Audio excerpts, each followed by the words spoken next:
How to install Porter contours. Measure the height and width of the wall to work out how many lining boards you will need. The cover of the lining boards is 78mm, excluding Plateau 39. Order Porter Contours timber lining boards through a Porter stockist. Acclimatise the lining boards for at least 48 hours after delivery. Check the frame is straight and true using a spirit level. Use packers to even the surface if required.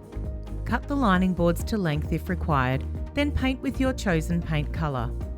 Remove excessive paint from the tongue. Apply 2 coats for an even finish. Apply construction adhesive sufficient for the installation of 5 boards at any one time.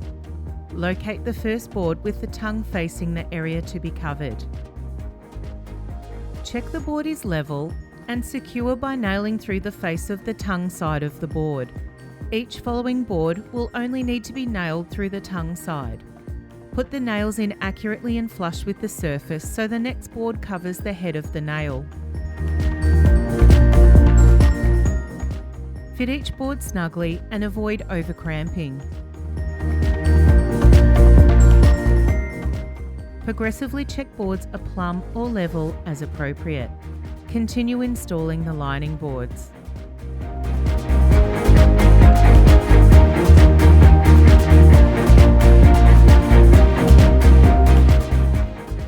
Measure for the final board.